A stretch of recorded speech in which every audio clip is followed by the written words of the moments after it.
así de último minuto y Sí. ya lo hemos solucionado felizmente con la ayuda de todos ustedes. Así es, doctor. Entonces vamos a poner Gracias. en silencio y agradeciéndoles a todos por esa paciencia. Ya estamos. Bueno, estas han sido algunas de las cosas que hemos estado haciendo durante estas últimas 2 o 3 semanas y les agradezco en realidad de todo corazón el haber realizado esto. Y en verdad, pues, que me siento muy comprometido con todos ustedes, muy contentos, ¿no? Espero que el fondo sea agradable a ustedes. Yo trato al menos de relajarme todos estos días. Nos han dado 2 semanas más de descanso relativo, porque de todas maneras algunos están asistiendo, otros no a sus consultas, pero lo importante es ir para adelante conservando la salud para todos. Entonces, en primer lugar, vamos a tocar el tema de bioseguridad de manera rápida y luego vamos a focalizarnos en el tema de teleodontología, que me parece un tema muy interesante, telemedicina, teleodontología, en donde nosotros también como profesionales podemos realizar esta actividad con un determinado conocimiento de cosas, ¿no? Recordar solamente que este problema que ya empezó, ya estamos con el problema encima, que empezó en la lejana China, creíamos que eran cuentos chinos, y estos cuentos chinos terminaron realmente diseminándose la enfermedad en todo el mundo, ¿no? Convirtiéndose en lo que ya nosotros conocemos como una pandemia. Pero estas cosas que van ocurriendo, sabemos también, ya el día de hoy estamos comprendiendo un poco mejor esto, respecto a las famosas curvas, ¿no? Y esto que lo mencioné en una de las conferencias anteriores que no lo detallé, ahora sí pues vamos a detenernos medio minuto para conversar, aclarar esto. Cuando ocurrió pues la epidemia de gripe en 1918 en Estados Unidos, en la ciudad de Filadelfia específicamente, pues no se cuidaron, ¿no? Hubo una feria ahí en Filadelfia, y lo que ocurrió fue que la enfermedad contagió pues a miles de personas, y también miles de personas murieron.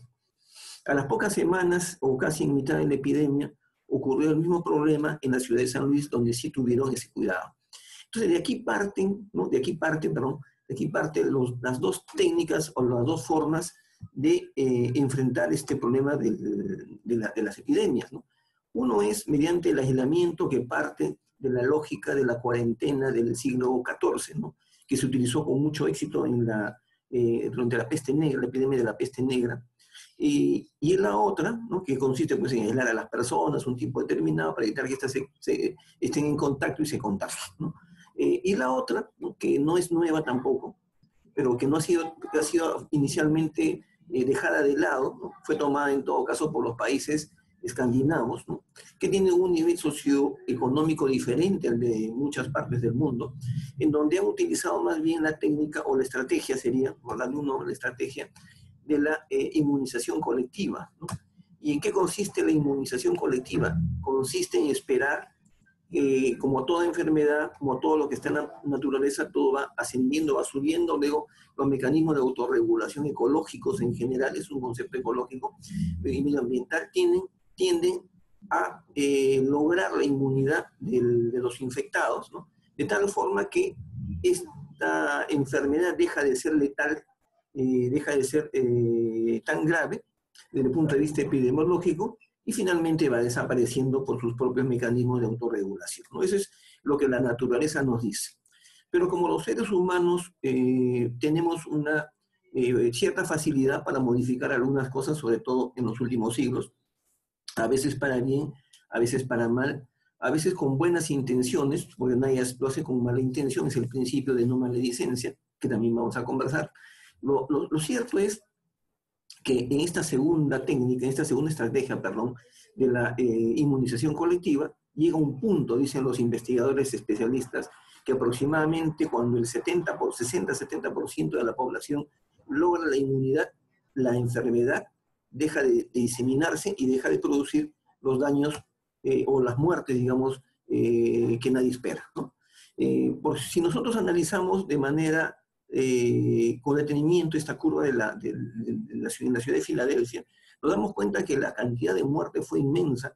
Lógicamente estamos hablando de una época donde no existían los sistemas sanitarios como existen ahora, no había siquiera en muchos de los países, bueno, no había en ese entonces sistema de alcantarillado en muchas ciudades, no había sistema de agua potable, ¿no? Todavía había el sistema de repartición del agua en pozos, ¿no? Como ocurre con la fiebre de la epidemia del cólera, ¿no?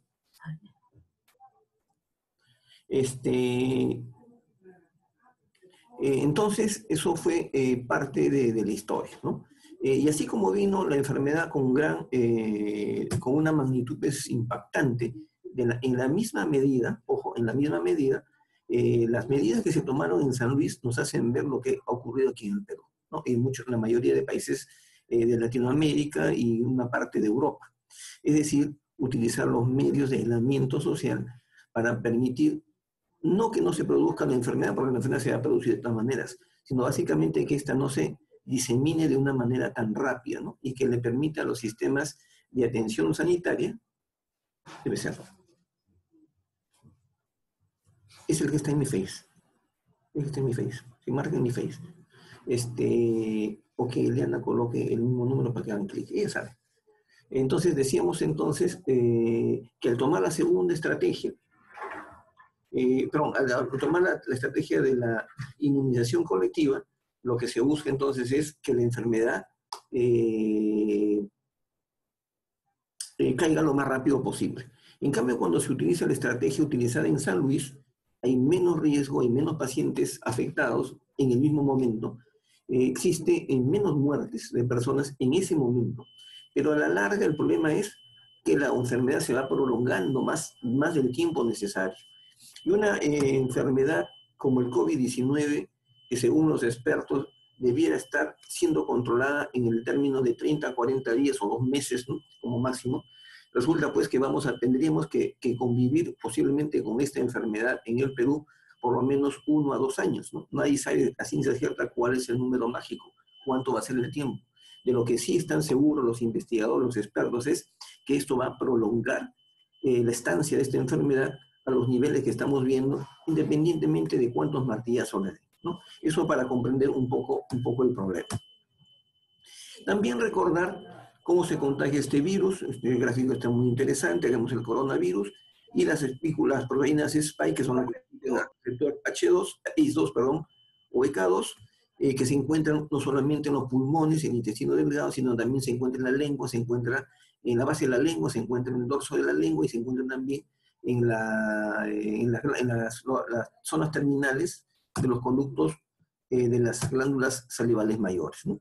También para recordar rápidamente que muchas de las cosas que se han ido haciendo, las hemos aprendido en el mundo poco a poco con la experiencia, aunque esto suene feo.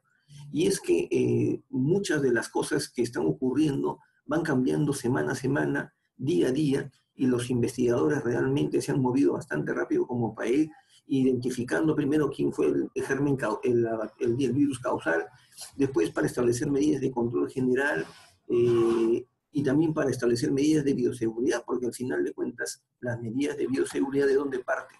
Parten del conocimiento que tenemos de cómo es que este virus se disemina, cómo crece, cómo se contagia y cómo produce la enfermedad, ¿no? Entonces, hemos visto que de una semana a otra, hace un mes más o menos, lograron establecer que uno de los problemas que produce este virus es que se une a la porfirina de la hemoglobina, ¿no? Dentro del glóbulo rojo, y produce hemólisis, captura esta porfirina, y luego produce la hemólisis de los glóbulos rojos, ¿no? Además de también producir un problema de trombosis. Entonces, hacia eso apuntan actualmente la mayoría de tratamientos. Pero como nosotros somos odontólogos y el tratamiento no es nuestra responsabilidad, nuestro tratamiento, nuestro lugar dentro del ejército que está enfrentando esta pandemia es el prevenir la diseminación de esta enfermedad. Ese es nuestro rol en realidad. Este es el estudio de Xu, X1, en donde él estableció pues que en la lengua, ¿no? La mucosa de la lengua, específicamente en el dorso de la lengua y principalmente en la base de la lengua, es que existe una gran cantidad de receptores EK2 disponibles para que este virus se instale, ¿no? Y hemos descubierto también en el camino, y esto fue cambiando, porque la OMS inicialmente decía que una de las formas en que podíamos prevenir esta enfermedad, los odontólogos, a quienes trabajamos en esta zona tan importante del cuerpo, debíamos recomendar a nuestros pacientes hacer enjuagatorios con agua oxigenada, ¿no?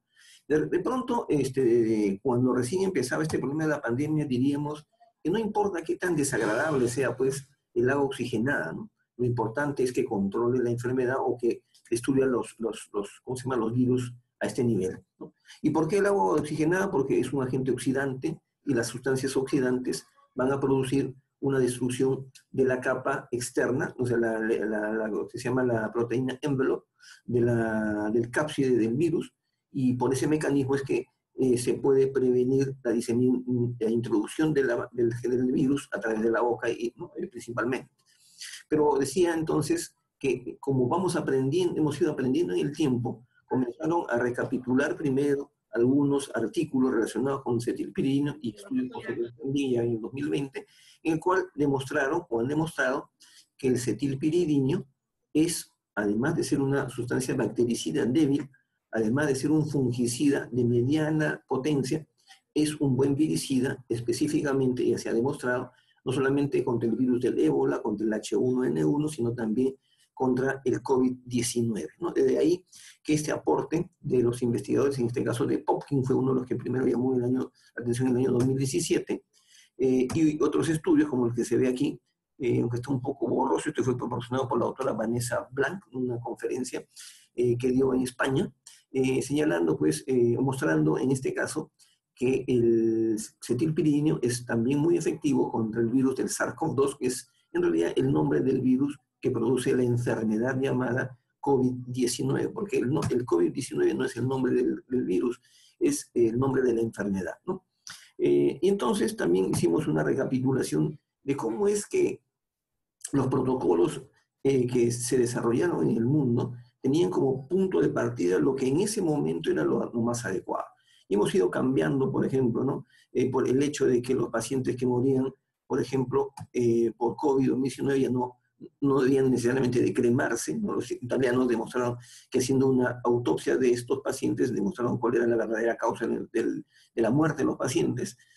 También ha ido cambiando este tema del cetilpiridino, también ha ido cambiando en el camino este tema de los receptores K2 en la boca, ¿no? Lo cual ha dado un significativo aporte para el trabajo de los odontólogos. Y así hemos ido abriendo las puertas a nuevos conocimientos. Por ejemplo, en Estados Unidos, el programa o la guía de atención América se abre el mundo.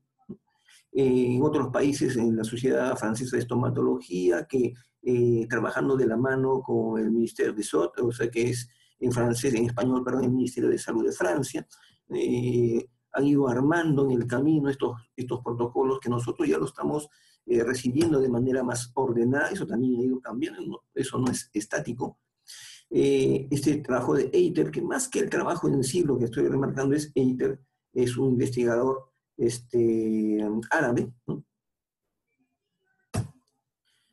Luego, el trabajo de Larbi en Arabia Saudita, es decir, a nivel de todo el mundo comenzaron a poner atención, en este caso, respecto a qué cosa era una emergencia, igual que el artículo anterior de ITER, qué cosa es una urgencia odontológica, en este caso el trabajo de Larbi, que apunta a cómo definir cuándo es una urgencia y una emergencia, pero para los cirujanos maxilofaciales. Esto no es para el odontólogo, no es un protocolo para el odontólogo general.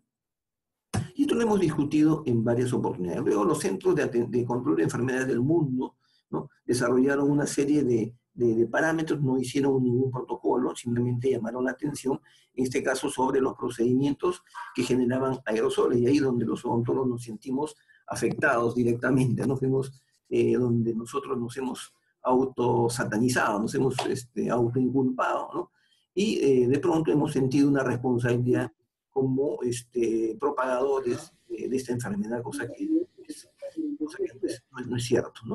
Entonces lo importante es que tanto los odontólogos que los tratamientos con aerosoles, como los médicos que usan aerosoles, como los médicos que hacen tratamientos invasivos a través de la boca y la nariz, como son los anestesiólogos cuando intuban, y también los médicos cuando hacen diagnóstico por endoscopía, tenemos que tener muchas más precauciones cuando hacemos estos tratamientos, no solamente para proteger al paciente, sino también para protegernos nosotros.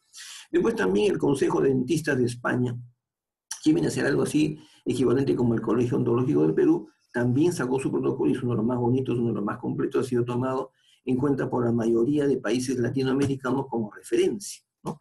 Y hay que también llamar la atención en cuanto a que los protocolos tienen que ser establecidos por el órgano rector de la salud del respectivo país, ¿no?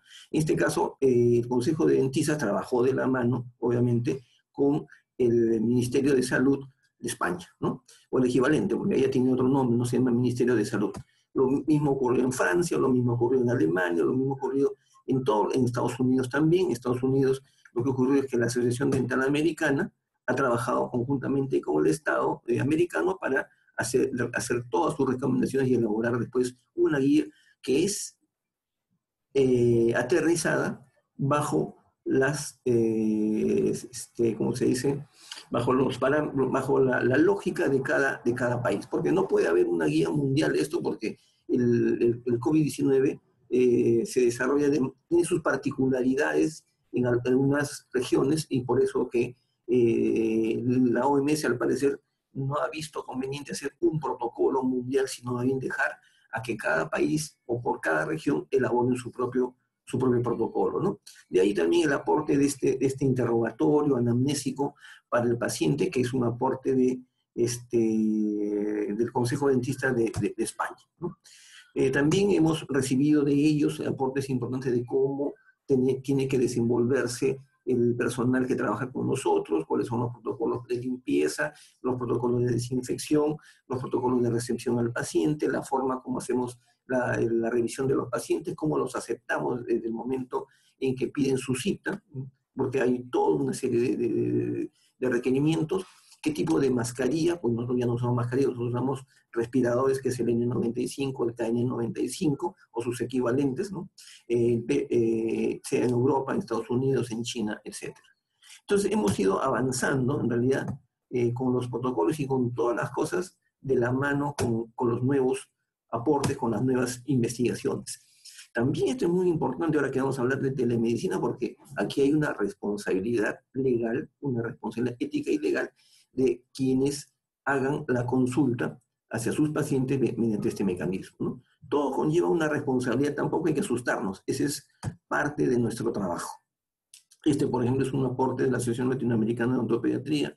En el Perú hay un bonito aporte de la POFOR, que es la Asociación Peruana de Odontología Forense, ¿no? Pero debiera existir un protocolo. En el caso del protocolo, del consentimiento informado, ya existe de parte del MINSA la norma correspondiente, porque sería incómodo para nosotros que de pronto algún paciente desarrollara la enfermedad o viene a la consulta cuando todavía no ha hecho los signos y síntomas de la enfermedad, y después nos puede culpar, nos puede denunciar por el contagio cuando él ha podido venir contagiado de antemano, ¿no? Entonces, por eso es importante el consentimiento informado. Y recibimos con mucho aprecio, con mucho agradecimiento, todos los aportes que hacen las instituciones peruanas. Pero aquí hay una cosa, el Perú es el único país en donde tenemos la mayor cantidad de guías. Por favor, tenemos que ponernos de acuerdo.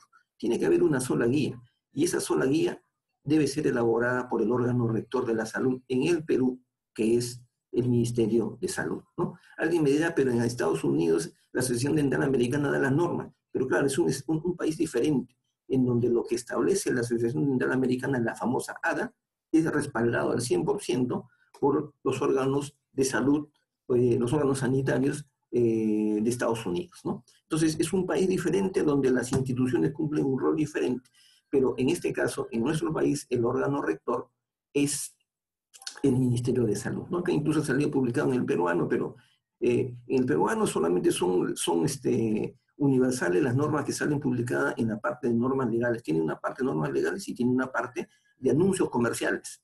Esto salió publicado en la zona de anuncios comerciales. El hecho de ser publicado en el peruano no le da la categoría de ser la norma de las normas, una norma legal de cumplimiento universal. Eso tenemos que tenerlo bien en claro. Estamos esperando entonces la norma que venga del Ministerio de Salud, y agradecemos públicamente a todas estas instituciones que están preocupadas por la salud de los peruanos y también de los cirujanos dentistas en nuestro país, ¿no? Entonces, definitivamente nuestra práctica clínica, estimados colegas, ya cambió. No digo que va a cambiar, no, ya cambió, ¿no? Ya cambió porque hemos vivido durante estas semanas y todavía estamos viviendo lo que Kuhn dijo en la década de los 70 cuando habló de los paradigmas, ¿no? Kuhn dijo que cuando en la realidad las normas existentes o las leyes existentes ya no servían para interpretar o para entender lo que sucedía en la realidad, es porque ya se está produciendo un cambio en el paradigma, ¿no? Cuando habló, escribió en su libro la teoría de las revoluciones científicas. Entonces, lo que ha ocurrido aquí son dos cosas, ¿no? Ya todavía estamos saliendo de lo que se llama la crisis paradigmática, en donde todavía nosotros estamos en un intermedio, en una interfase de adaptación colectiva, ¿no? No solamente desde el punto de vista técnico, profesional, desde el punto de vista operativo, ¿no? Con las EPP, qué sé yo, ¿no? Sino que nos estamos adecuando a todos los cambios en nuestro modo de vida. Por ejemplo, los colegas o las personas que tienen más de 60 años de pronto han visto que se les cierran las posibilidades de trabajar, y eso es muy traumático, eso crea un trauma. Es lo que se llama, el segundo punto que se llama la razón del vacío. Es un término que en filosofía significa que cuando ocurre un cambio brusco en la vida de una persona o de una sociedad, se pasa por una etapa de vacío, una etapa de una sensación de no saber qué hacer, ¿no? De no saber distinguir qué cosa es lo bueno y qué cosa es lo malo. Si no salgo a trabajar, si salgo a trabajar me enfermo, yo soy el culpable. Pero si no salgo a trabajar y no tengo dinero para mantener mi familia, también soy culpable. Entonces, ¿qué hago? ¿No? De todas maneras, tengo culpabilidad, responsabilidad. No, tenemos que aprender a asumir estos problemas, y ese es uno de los motivos del día de hoy. Y una de las cosas en que tenemos que adaptarnos es a los criterios éticos, ¿no? Acá se me fue la diapositiva anterior, la voy a colocar. Acá está. Entonces, el YADA, ¿no? Que es el órgano oficial de la Asociación Dental Americana, la American Dental Association, ha publicado en el año 2020, durante el periodo de la pandemia del COVID-19, ese artículo donde yo rescato tres palabras, ¿no? O tres términos, que son fundamentales para entender, para sustentar esto de la telemedicina. Nosotros hemos entrado a una etapa en donde ya nos parece muy sencillo y cotidiano utilizar, en este caso, no las redes sociales, sino utilizar los medios digitales para comunicarnos. Por otro lado, utilizar los medios digitales para la enseñanza y aprendizaje, como ocurre en las escuelas y va a ser en las universidades. Y por qué no también irnos acostumbrando, en alguna medida, en que esta atención en determinadas situaciones pueda ser también mediante los sistemas o los medios digitales, ¿no?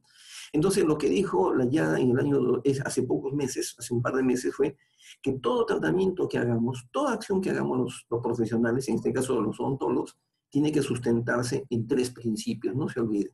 El primer principio es un principio que se llama el de no maledicencia. Primero, no hacer daño. ¿Qué significa esto?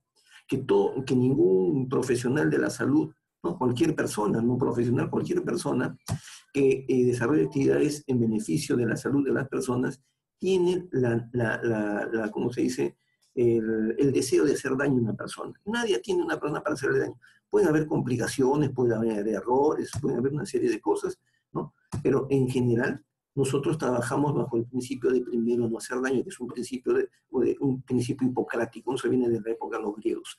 En segundo lugar, el tratamiento que hagamos tiene que ser partiendo del beneficio, darle bienestar a la persona. Ese es el principio de beneficencia. Y en tercer lugar, el principio de justicia, que significa, en otras palabras, que el tratamiento que nosotros hagamos es lo justo que se merece esa persona, ¿no? Dejando en segundo, en tercer plano, el tema económico, que va a caer pues, por peso natural, ¿no? Porque tiene que haber una correspondencia del trabajo que estamos haciendo. Pero ese es otro punto, ¿no? Que no entra en este momento.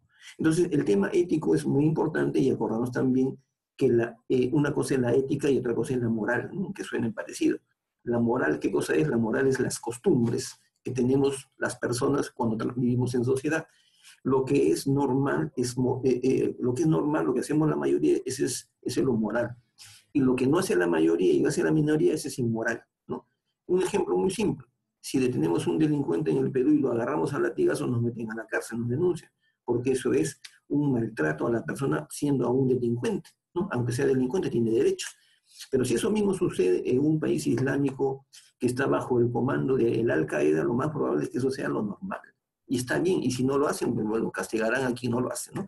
Entonces, no son temas de barbarismo, son temas de cultura. igual como vemos en la televisión peruana, que en Cajamarca los ronderos agarran a latigazos a los que le sacan la vuelta a su señora o a los que no cumplen con la cuarentena. Y eso en Lima lo vemos como una barbaridad. Pero allá en Cajamarca de pronto sea algo moral, ¿no? Diferente a lo ético, que lo ético es la forma como uno ve esta realidad y que es una parte de la filosofía que se encarga de estudiar la moral. Solamente para terminar esto, la ética es individual, no es colectiva, no hay una ética de conjunto, es una ética individual. Por eso es que existe un código de deontología, que es el que califica si lo que hemos hecho es correcto o no es correcto, pero no califica si eso es ético o no es ético, ¿no? Entonces, volteando la página de lo ético y lo moral, porque no es curso de epistemología, ¿no? Pero a veces se me va la mano y he sido profesor de epistemología varios años en el posgrado, en la maestría. Pero ya cambió pues todo esto y tenemos que adecuarnos con las EPPs, con todo lo que sabemos de las medidas de seguridad, ¿no? Y los consultorios, los centros de hospitalización ya no son los mismos, las salas de cuidados intensivos ya no son las mismas, y por lo tanto también nuestro consultorio tradicional hace tiempo que ya no es el mismo, y hay muchos odontólogos que no se han dado cuenta todavía. Entonces, ya estamos en la época digital, señores, ya todo es digital. La tarjeta de cómo se mueve nuestra unidad dental es digital, la pantalla es digital, la alta velocidad en algunos aspectos también es digital, los rayos X son digitales, la forma como confeccionamos las prótesis, como tomamos impresiones, todo eso es digital, ¿no? Y existe incluso para algunos que de repente, no creo que no estén enterados, pero ya no toman, ya hay unos sitios, ya no se toman impresiones tradicionales, se toma impresión digital. El mundo de lo digital ha invadido la odontología y recién nos hemos dado cuenta que está más cerca de nosotros que lo que pensábamos, ¿no? Ustedes imagínense que hace 2 meses antes, yo hubiese hecho una conferencia en Zoom. ¿Ustedes cuántas personas creen ustedes que hubieran ingresado? El día de hoy hemos tenido un percance, ¿no? Y a pesar de ese percance, hay alrededor de 90, 100 personas que están acompañándonos, lo cual para mí es un gusto, es un honor. El otro día hice una conferencia también relacionada al COVID sobre, ¿cómo se llama este tema? De protocolos.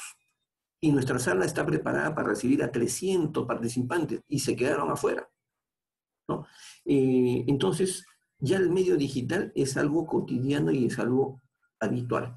Entonces, el tema de telesalud, que es, no, de telemedicina, que es el segundo subtema el día de hoy, tiene como propósito acercar la medicina, acercar la tecnología y el acceso a los servicios de salud, en primer lugar, a las personas con menos recursos. Esa es la razón de ser de una telemedicina, ¿no? Y en segundo lugar, permitir que un profesional que tenga dudas sobre el diagnóstico o el tratamiento a seguir pueda consultar con alguien que tenga el expertise necesario para que le ayude a tomar decisiones respecto a cuál va a ser el tratamiento, ¿no? Y vamos a ver después que la responsabilidad en la decisión, ¿no? O perdón, la toma de decisión en telemedicina no necesariamente está de la mano de quien consulta, sino de quien es el consultor, y definitivamente es quien en algunos casos va a determinar el curso del tratamiento de nuestro paciente. Entonces, la telesalud y la telemedicina en general ya no es una cosa distante, ¿no? Ya no es una cosa que la vemos en la noche distante como este personaje que está viendo con su telescopio la luna, ¿no? Ya es una cosa cotidiana que lo hacemos a diario. Yo recibo innumerables WhatsApps, ¿no? Me envían la fotografía, me envían el resumen de la historia clínica, a veces me envían un diálogo, un podcast ¿cómo se llama? Del doctor que está teniendo el paciente y me pide un consejo, me pide una sugerencia, me pide una recomendación. Entonces, cuando eso es telemedicina, ¿no? Pero cuando hablamos de telemedicina en términos formales, institucionales, es otra cosa, ¿no? Donde ya hay donde hay una tecnología, donde hay una organización, que en el caso del Perú vamos a ver que está establecido ya dentro de la resolución ministerial número 211, si mal no recuerdo, 2020, sí, que establece todos los principios y mecanismos de la telemedicina en el Perú. Y esta norma no solo es para el sector público, es para todos los profesionales que ejercen alguna de las profesiones médicas en el Perú y que tenemos que conocer, ¿no? Entonces, la telesalud, primero voy a dar los conceptos generales, porque esta norma del Ministerio de Salud han adecuado algunos conceptos, los han adaptado, los han interpretado, Y en algunos casos han ido más allá del concepto general, que podemos discutir o no sobre la norma, pero tenemos que entender que estamos aprendiendo también acá, el Ministerio de Salud está aprendiendo con esta norma y seguramente con el tiempo lo irán mejorando, ¿no? Por ejemplo, como concepto general, la telesalud es el servicio de salud a distancia. No se refiere solamente a un tratamiento médico. Puede ser un sistema, puede ser una recomendación, una consulta nutricional, ¿no? Puede ser una consulta respecto a los cuidados del cabello y el uso de ciertas sustancias para mejorar la calidad de la piel, por ejemplo. Es decir, cuando se habla de telesalud, no estamos hablando exclusivamente del médico, cirujano, del dentista, del odontólogo, etcétera, ¿no? Estamos hablando en general de todo lo que se refiere a la salud. Pero cuando hay una responsabilidad de diagnosticar y tratar, ahí estamos hablando de telemedicina, ¿no? La palabra, el prefijo tele significa lejos, a distancia. Entonces la telemedicina es un diagnóstico y un tratamiento médico a distancia, ¿no? Y la teleeducación, que también es un concepto que encaja aquí, y ese es el que está distorsionado, me parece, en esta norma del Ministerio de Salud, en donde la teleeducación es conocida como la educación a distancia. Pero la educación a distancia la podemos tomar de dos puntos de vista, la digital y la no digital, porque ha existido educación a distancia desde hace 80 años o 50 años en todo el mundo, porque por correo, ¿se acuerdan? Recibíamos la información de los cursos e íbamos avanzando, íbamos dando examen, y eso es una educación a distancia, es una teleeducación. Entonces, el término teleeducación es más grande, es más amplio que lo que nosotros entendemos ahora como educación digital, ¿no? O teleeducación digital, que sería o es el nombre correcto para esta técnica.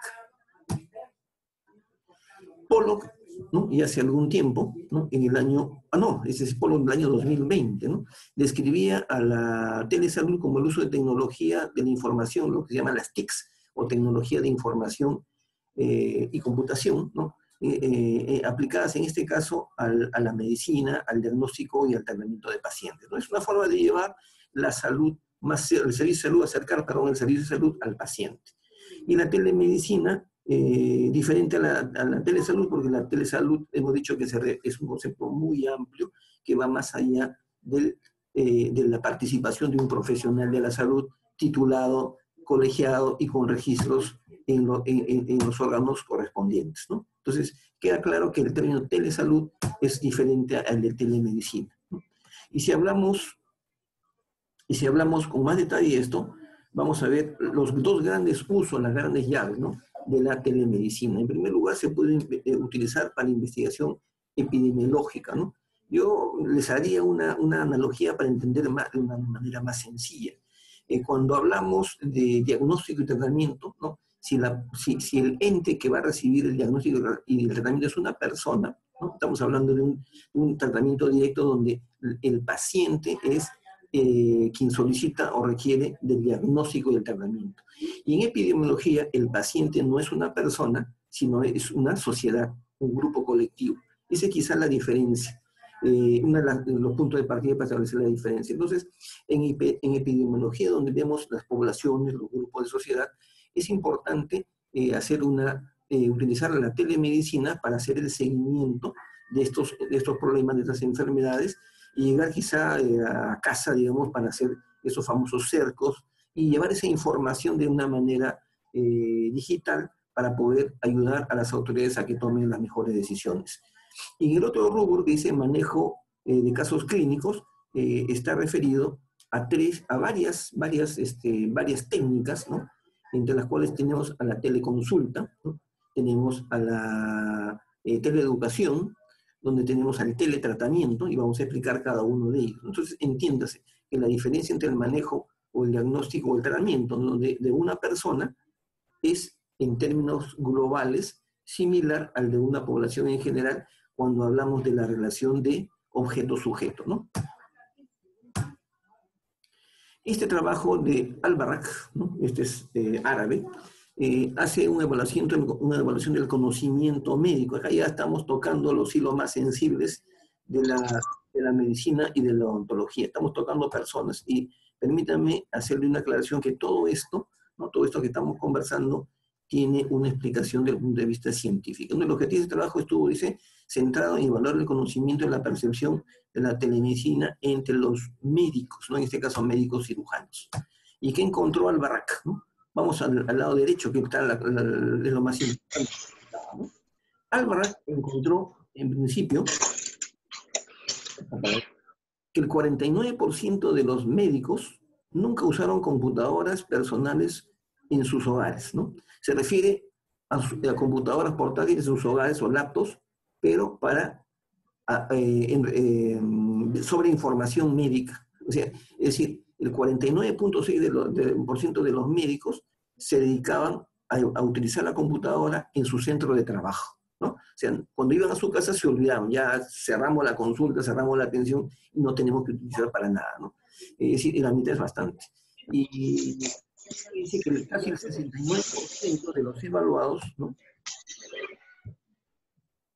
no buscaba información de salud en línea cuando estaba en su casa. Abajo dice, el 46%, 46.1% de los participantes tienen poco conocimiento sobre la tecnología de la medicina. Claro, yo puedo saber utilizar el Word, el PowerPoint, pero otra cosa es utilizar medios informáticos o software aplicados directamente a la telemedicina, ¿no? Dice, el estudio revela, entonces el 69.5% de ellos informaron que un número bajo de conferencias, es decir, la mayoría de ellos, el 69%, no recibían información por medios digitales. Eso es cierto, eso también puede ocurrir acá. Es decir, la diferencia, el 30%, solo el 30% utilizaban medios digitales para capacitarse. Entonces, ese es el escenario que podríamos encontrar también acá. Acá nos falta información para poder, en el Perú, saber esto, ¿no? Porque se supone que primero se hace la evaluación y después se saca la norma. Acá en el Perú es al revés. Primero sacan la norma y después hacen la evaluación, ¿no? Entonces, abajo dice que el 90% de los médicos evaluados, ¿no?, tenía cierta preocupación por el alto costo del equipo, por el potencial reclamo del paciente, la falta de capacitación, y eso vemos en este cuadro. Como los evaluados no fueron solamente médicos, sino fueron nutricionistas, enfermeras y otros profesionales de la salud, se nota claramente que los médicos destacan que es la franja la barra de color naranja. Yo les pregunto, no digo que sea cierto lo que digo, pero ¿creen ustedes que teniendo tantas dudas no van a cuestionar o van a dudar en utilizar la telemedicina en su práctica diaria? Yo creo que sí, ¿no? Falta todavía bastante para poder familiarizar al profesional de la salud en estas cosas y poder sacar mejor provecho, ¿no? En Asia, Suzuki, eso es un japonés, ¿no?, un grupo de investigadores japoneses, este es un trabajo de investigación desde el año 2020, de marzo, este calentito. Fíjense ustedes lo que encontró, una cosa muy interesante. Lo que hicieron fue evaluar un grupo de médicos, de profesionales de salud, médicos por un lado, enfermeras por otro lado, tanto de África como de Asia, para ver en qué medida, ¿no?, antes de tomar una decisión de implementar o no la telemedicina, ante cómo era el grupo poblacional. Y lo que encontraron fue que, con excepción de Japón y Singapur, ¿no?, donde se ve en el cuadro del lado izquierdo, donde vemos cuántos son los médicos que utilizan Internet, ¿no?, pero con fines de salud. El porcentaje, en el caso de Japón y Singapur, es bastante marcado, ¿no? En el caso de las enfermeras también se ve que tienen un buen uso, bastante frecuencia en el uso de estas herramientas. Pero en otros países asiáticos, Indonesia llama la atención porque es uno de los países con mayor ingreso per cápita en el mundo, ¿no? Pero Bangladesh, la India, Pakistán, India es de un país casi del primer mundo en términos macroeconómicos, ¿no? Pero en muchos países, en realidad, la brecha digital es bastante, pero bastante marcada. Y cuando la pregunta estuvo referida a cuáles son los implementos o los equipos móviles que utilizan, llamémosle tablet o llamémosle celular, acá la cosa sí fue bastante distinta, ¿no? Notamos, en primer lugar, que en países como Malasia, como Vietnam, ¿no?, como Filipinas, Indonesia, resulta que la mayoría de personas, o muchas personas, utilizan el celular, pero no lo utilizan necesariamente, estamos hablando de profesionales de la salud, de médicos, no necesariamente lo utilizan con fines de telemedicina, ni mucho menos de actualización médica, ¿no? En el caso de los médicos entrevistados, pero en África, la cosa es mucho más grave, ¿no? Con excepción de Sudáfrica, que es un país muy desarrollado económicamente, la mayoría de países africanos tienen una brecha digital bastante marcada, ¿no? Y habría que averiguar en el Perú cuánto es esa brecha. Este trabajo, en este cuadro, lo que estamos viendo es el porcentaje de individuos que acceden a Internet en el lado izquierdo, estamos hablando de los médicos, y en el lado derecho está mencionando a las enfermeras, ¿no? Entonces, en África, sea que fuesen médicos o profesionales, otro tipo de profesionales de la salud, también tienen poco uso o hacen poco uso de los medios de comunicación móviles, ¿no? Lo cual va a ser una dificultad si se pretende implementar un sistema de telemedicina. No habría que ser muy positivo para implementar un sistema que pueda ser, pues, universalizable en esos países. Y si este cuadro lo que están haciendo es juntar, ¿no? y clasificar o agrupar en todo caso a los países de acuerdo a las mayores o menores posibilidades ¿cómo se llama?, de accesibilidad o de progresividad, le llaman aquí, es decir, que puedan fácilmente incorporar estos sistemas de teleeducación, de telemedicina. Entonces encontramos que Japón y Singapur en Asia y Sudáfrica en África son países en donde podrían implementarse con buenas perspectivas estos sistemas. En los otros países no. Entonces habría que ver el Perú dentro de qué marco está encuadrado, porque esto es muy importante, ¿no? Podemos implementar el mejor sistema de telemedicina en el Perú, pero si no tenemos al otro lado personas que estén preparadas en estos temas, vamos a tener problemas. Porque yo puedo ser un profesional muy calificado, pero si no se usan las herramientas digitales, no sirvo para este sistema, o tendrían que capacitar, ¿no? Vamos a avanzar esto porque es lo mismo en palabras, el estudio de Suzuki, ¿no? En este caso ya están utilizando, este es en el año 2020, abril de 2016, de abril, en donde Elías Da Cruz, ¿no?, y un conjunto de investigadores lo que están haciendo es utilizar la educación continua en cáncer oral durante el brote de la enfermedad. ¿Por qué? Porque los pacientes con cáncer son pacientes muy sensibles a desarrollar, son pacientes de alto riesgo para infectarse por el COVID-19. Entonces, la idea es hacer controles o hacer evaluaciones a través de este sistema de telemedicina para disminuir los riesgos de contagio en estos pacientes, ¿no? Este es otro trabajo de investigación, este es de Johannesson, en donde lo que están haciendo es también durante la pandemia de HNU, estos son los antecedentes, ¿no? Este es un trabajo de revisión, en el cual hace una evaluación de este sistema de telemedicina que ya fue utilizado en África durante la epidemia del ébola, después para la epidemia del SARS del 2019, después durante la epidemia de la H1N1. Entonces proponen a partir de estos antecedentes que la telemedicina podría ser utilizada en algunos países con singular éxito, ¿no?, con buenos resultados. En este otro caso, el trabajo se refiere a utilizar también el sistema de telemedicina, donde la lógica es tratar que los pacientes de alto riesgo pues no pasen por el hospital o por el centro de atención sanitaria y puedan contagiarse. En este caso es el uso de una telemedicina, lo que le llaman una le llaman telejunta médica, ¿no? Una telejunta médica en donde la presentación del caso se hace en el hospital a cargo del profesional responsable, el médico responsable, y los demás miembros se encuentran en su casa participando de la discusión a fin de no arriesgar la vida de los profesionales, ¿no? Y también en ciertos casos minimizar, o sea, tratar de reducir el número de visitas de los pacientes al hospital, porque son pacientes de alto riesgo, ¿no?, debido, como dice ahí, las condiciones higiénicas pueden ser variables o pueden perjudicar en este caso al paciente.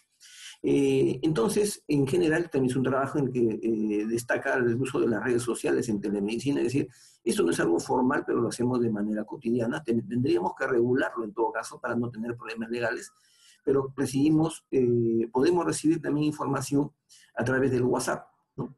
Pero esto no es parte de un sistema formal. Habría que regularlo, como le digo, para ver de qué manera podemos ayudarnos, ¿no? Porque es obvio que en estos tiempos la información puede ser transmitida también por WhatsApp desde el lugar donde se esté evaluando al paciente hacia o sea, del consultante al consultor, ¿no? Y también, después vamos a ver quién es el consultante y quién es el consultor.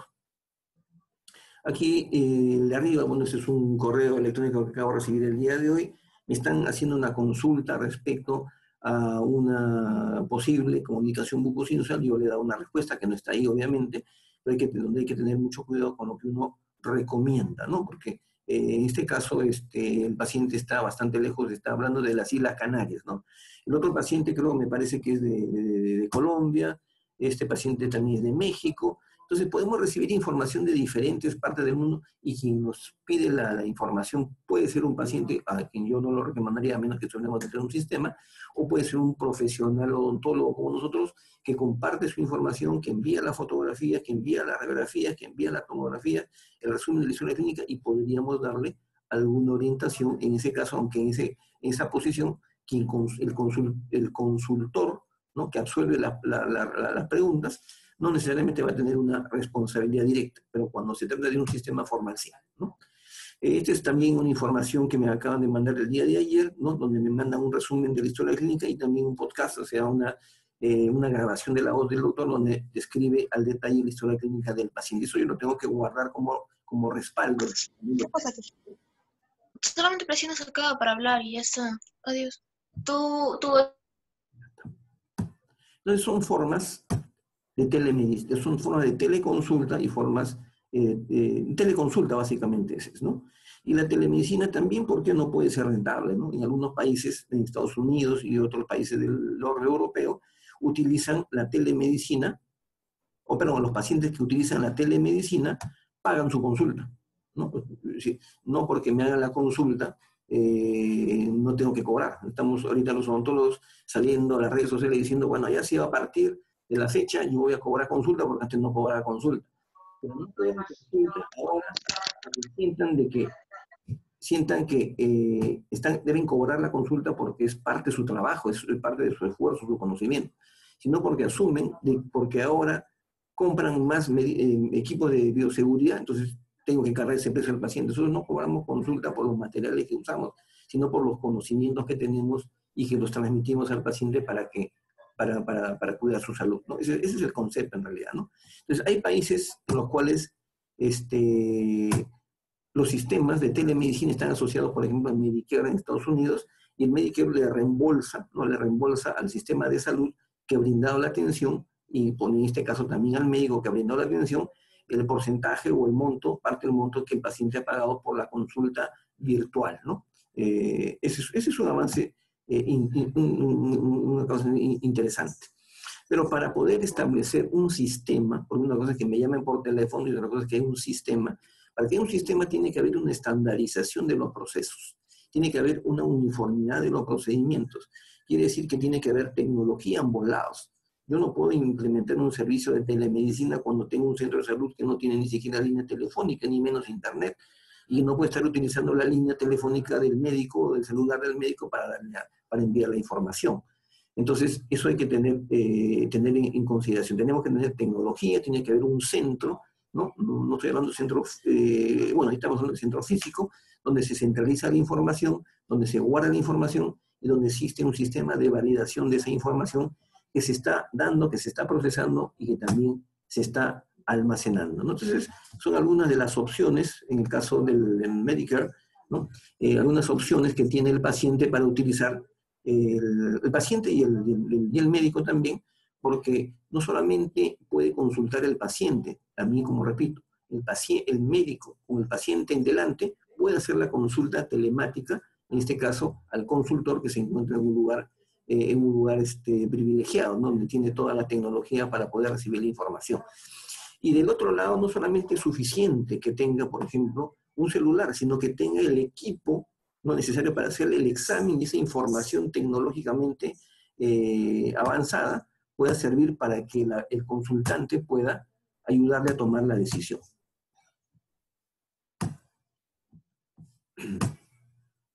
Aquí, por ejemplo, este es un trabajo que muestra cómo se puede manejar terceros molares impactados en telemedicina, ¿no? No se refiere necesariamente a que van a hacer la cirugía a través de la computadora, ¿no? Se refiere que en ambos lados hay profesionales capacitados, pero quien va a hacer la cirugía de pronto tiene algunas dudas y durante la cirugía, antes de la cirugía y también durante la cirugía inclusive, podría hacer la consulta al especialista de mayor experiencia sobre cómo resolver el problema que en ese momento se le está presentando, ¿no? Eso no tiene nada de malo, ¿no? También se podría utilizar para verificar si en el lugar donde están haciendo la atención está cumpliendo con las normas básicas de bioseguridad, ¿no? En este caso, el trabajo de investigación se refiere al uso de la telemedicina, ¿no? En otorrino, en medio de la epidemia de COVID-19, porque los otorrinos, igual que los odontólogos, constituimos, trabajamos en la zona que son las vías de entradas del COVID-19. Veamos, este artículo me parece muy interesante, ¿no? Telemedicina en línea inalámbrica asistida por otoscopio. El paciente está con su celular, lógicamente en el consultorio del médico, y con el celular se usa un lapicero digital que en realidad es un otoscopio, y que está llevando la información al celular, y del celular está llevando la información al centro de telemedicina, en donde le van a ayudar al médico a hacer su diagnóstico. No es que el médico hace el diagnóstico y le dice al paciente, tómate tal medicamento. No, eso no es telemedicina, ¿no? La telemedicina, en este caso, consiste en que el otorrino, en su consulta, utiliza este otoscopio digital en forma de lapicero, envía la información al consultor especialista y el especialista le ayuda con el diagnóstico final, ¿no? Ese es el concepto central de telemedicina. Entonces, entramos a la norma legal, ¿no? Entramos a la norma legal emitida por el Ministerio de Salud, donde estos son los conceptos que ellos utilizan para telemedicina y teleodontología, ¿no? La telemedicina, porque ellos no tienen el término de teleodontología. Telemedicina es el desarrollo de métodos para la entrega de servicios médicos a distancia. El otro concepto es de otro autor, ¿no? Que menciona que la teleodontología, entonces, por correspondencia, por extensión, es la atención odontológica o dental a distancia, ¿no? Utilizando la tecnología, las TICs, ¿no? Esta es la norma, ¿no? La 117 del 2020, que la pueden bajar en el internet, ¿no? Quienes tienen interés en este tema, o si es que me están escuchando, profesionales de salud, del MINSA o de las Fuerzas Armadas o policiales, ¿no? Lo que está resaltado con letra verde es el concepto del MINSA a través de esta norma. Porque la teleconsulta en general es la consulta mediante las TIC por el consultante, que puede ser otro profesional, ¿no? O el paciente. El paciente, porque puede consultar el paciente o puede consultar el otro profesional, mediante mecanismos protocolizados, estandarizados, que los tiene que dar el Ministerio de Salud o la institución que lo está desarrollando. En este caso, el MINSA está en proceso de implementación de la telemedicina. En el caso de salud, eso ya lo viene desarrollando hace algunos meses en algunas áreas como diagnóstico por imágenes, oncología, por citar los dos ejemplos que me estoy acordando, pero son 4, me parece, ¿no? El otro se refiere a cardiología, si no me equivoco. Pero bueno, ya están avanzando mucho en ese tema. Pero esto es, ¿por qué? Porque en salud disponen de tecnología avanzada a ambos lados, ¿no? Es decir, a nivel central, el Centro de Telemedicina de Salud cuenta con toda la implementación del caso, y el lugar, el establecimiento, el IPRES o el establecimiento de salud que está enviando la información también tiene la tecnología suficiente para poder enviar la información con la calidad y con la interfaz necesaria, ¿no? El concepto de telediagnóstico, entonces, cuando me estaba olvidando, el consultante puede ser un paciente, o el consultante puede ser también un doctor, un médico, un profesional de la salud, ¿no? En general. Y el consultor tiene que ser un especialista, ¿no? Un especialista en el tema, y de ser posible, un subespecialista, como dice la norma, porque es la persona calificada con el expertise suficiente como para ayudar a otros, asesorar a otros en su diagnóstico o inclusive, si fuera necesario, en su tratamiento, ¿no? Entonces, cuando hacemos diagnóstico con ayuda de la telemedicina, estamos haciendo telediagnóstico. Cuando damos un tratamiento, se le llama teletratamiento. Y cuando se hace seguimiento de ese paciente, o sea, la teleconsulta a lo largo del tiempo, eso se llama telemonitoreo, ¿no? Después esta norma también e incluye términos como teleinterconsulta, que viene a ser una consulta, solamente que una interconsulta en un formato diferente, la teleconsulta de emergencia, la telejunta médica. Bueno, aquí en el Perú, pues, el Ministerio de Salud es muy famoso por tener muchas normas, ¿no? Eso es lo que a veces entrampa, a veces lo más simple, lo más eficiente, pero bueno, está dentro de la norma y hay que apoyar en este esfuerzo, ¿no? Y también existe lo que se llama la educación a distancia de los consultantes, quiere decir que los es decir, que el sistema tiene que calificar, tiene que capacitar, ¿no?, a los consultantes de su propio sistema. Esto quiere decir que si yo fuese un consultante de algún establecimiento de salud, que no fuese, por ejemplo, algún hospital donde sí hay este sistema, entonces yo tengo que tener también una preparación en estos temas para poderme comunicar, ¿no? No solamente para saber que existe el tema. Y he conversado con un par de colegas fuera de pantalla, como se dice, fuera de cámaras, y me preguntaban si los doctores, los profesionales, todos los que trabajan en los establecimientos de salud periféricos, también van a ser consultores. Ellos no van a ser consultores, son consultantes, ¿no? Los consultores probablemente estén en los hospitales de nivel 4, ¿no? Digo yo posiblemente porque ahí es donde se encuentran los especialistas, ¿no? Esto es para aclarar, ¿no? Entonces, no se trata, por ejemplo, de que todos sean consultantes, tampoco es así, ¿no? Se trata seguramente de capacitar a todos los odontólogos, en este caso, porque estamos entre colegas, capacitarlos en el nivel que le corresponda dentro del sistema de telemedicina, ¿no?, que está implementando en este caso el Ministerio de Salud, ¿no? Pero ojo, esta norma es aplicable a cualquier ente público o privado, ¿no? No es exclusivo del Ministerio de Salud. Es decir, una clínica también lo puede implementar y siempre y cuando se adecue a la norma correspondiente y obtenga los permisos. Entonces, el teleconsultor, entonces, es un médico, es textualmente la norma, ¿no? Es un médico especialista, subespecialista, o sea, es un especialista de los especialistas. Puede ser también un médico especialista, un médico cirujano, o un profesional de la salud, que en este caso puede ser un odontólogo, enfermera, nutricionista, que dice que tenga los grados y títulos profesionales del Perú, colegiado habilitado, y que emita las recomendaciones, pues, a los teleconsultantes en los formatos correspondientes a la teleconsulta. Entonces tiene que haber todo un sistema. Entonces, ¿quién es el teleconsultor? No es un odontólogo general, no es un médico general, es un especialista. Eso como principio, ¿no?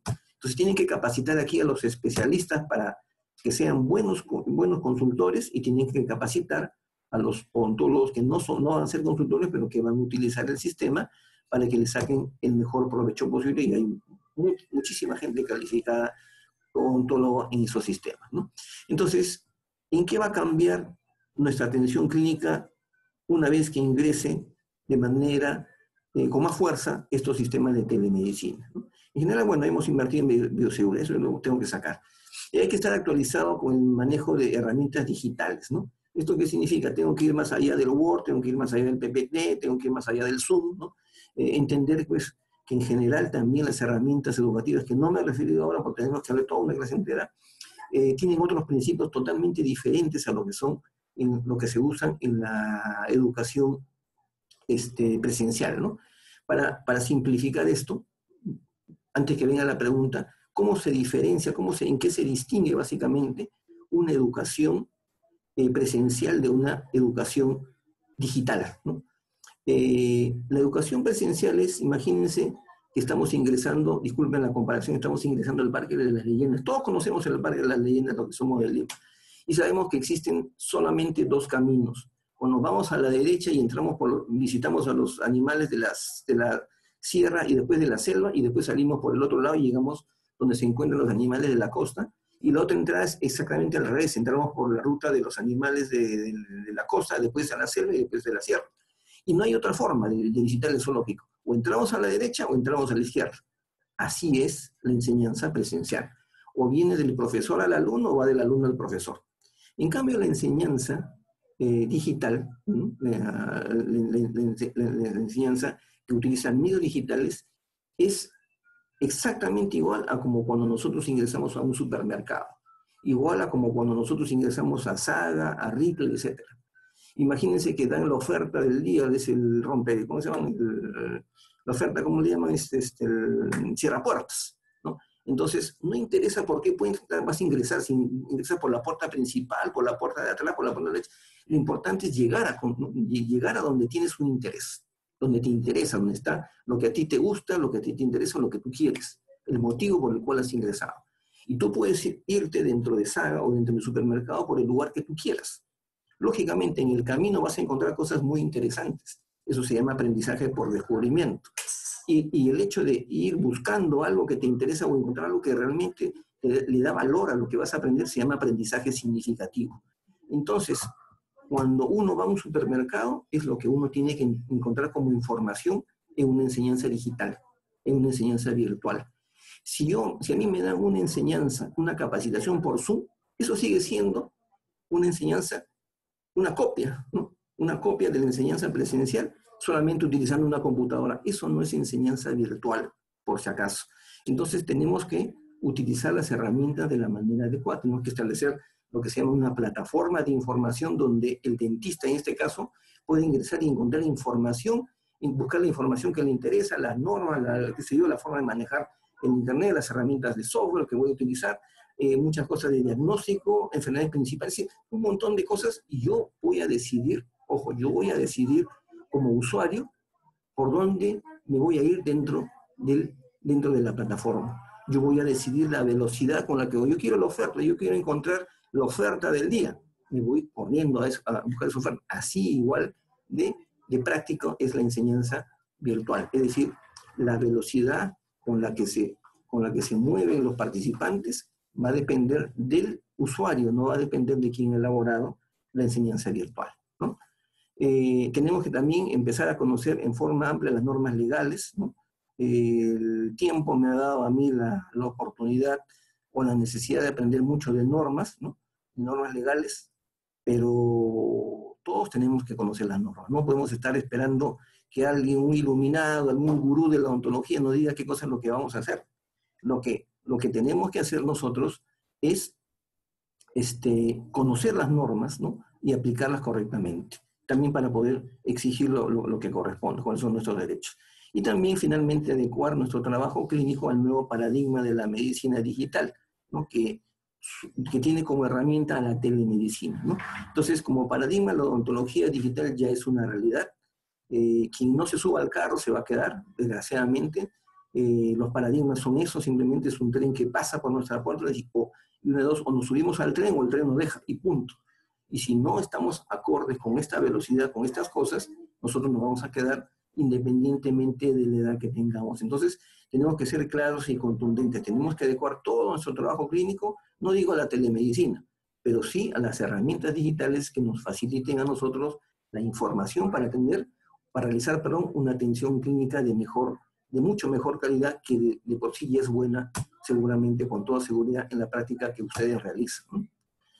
Y en nuestra vida diaria, aunque no es parte de lo que estamos conversando, ya nos ha tenido que golpear, ¿no? No el coronavirus, sino la cuarentena, nos ha golpeado de tal manera que muy pocos estamos saliendo, ¿no? Todavía hay muchos que siguen todavía lo que dije hace un rato en la sensación de vacío, se sienten desesperados, abandonados. No, hay que mirar las cosas para adelante, porque lo que va a pasar y nadie va a cambiar lo que va a pasar. Tenemos que asumir las cosas tal como vienen, ¿no? Pero tenemos que estar preparados, porque los odontólogos, ya hemos visto, el 90% de los dentistas son de práctica privada exclusivamente y no pueden estar dependiendo del día a día, ¿no?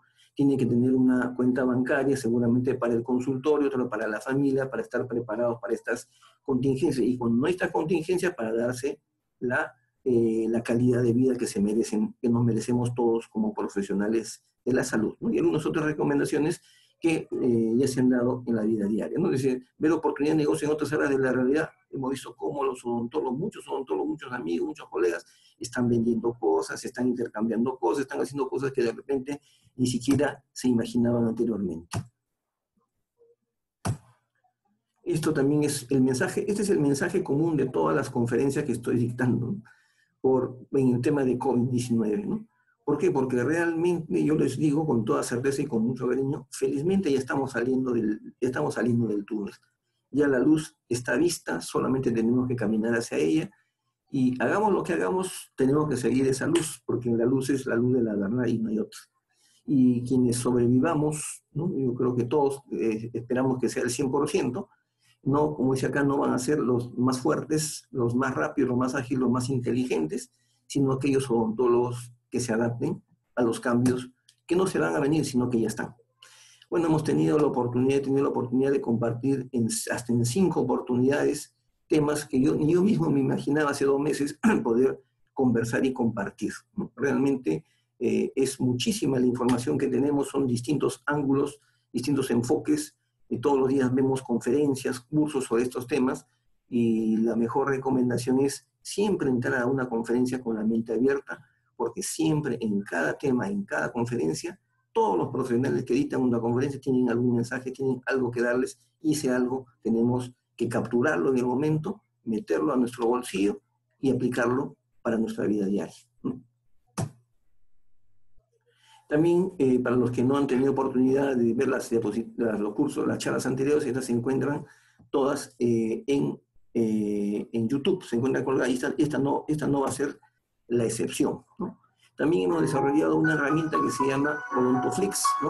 Que tiene cerca de 1000 videos en línea y que ya están a disposición de cada uno de los colegas odontólogos. Son videos en alta resolución sobre distintas áreas de la odontología, como cirugía bucal, implantes, enfermedades en general, que esperamos puedan ser de utilidad para todos ustedes. Todos tienen una temática común y además tienen una explicación didáctica para que podamos entender de qué se trata, de lo que el tema que se está conversando, qué herramientas se están usando, qué medicación se está utilizando en cada paciente y por qué, ¿no? Creemos que este va a ser un aporte importante para toda la odontología, no solamente la odontología en el Perú, sino la odontología en todo el mundo. Tenemos que compartir información, pero que tiene que ser de alta calidad. Acá está la dirección odontoflix.net, ¿no? www.odontoflix.net, ¿no? Esa es una nueva forma, como decimos siempre, una nueva forma de ver la odontología.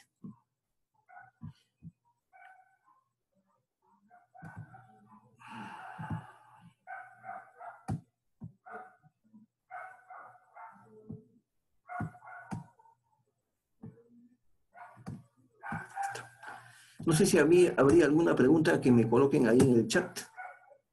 Vamos a avanzar esto. Bueno, para quienes ya me conocen, esta es la dirección. Vamos a cambiar la pantalla. Perdón. Entonces, ya, ahí está. No sé si yo todavía estoy de día porque estoy con un fondo de la computadora, ¿no? Acá no sé si hay alguna pregunta, vamos a poner el chat.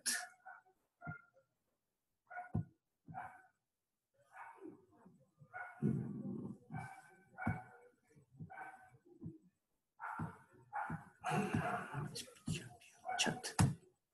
Acá está. Hay una versión para la odontología, cómo se aplica en la odontología, la selección natural, le hacemos la información. Bueno, no sé si hay alguna pregunta en el chat, porque si abro a ver, voy a abrir la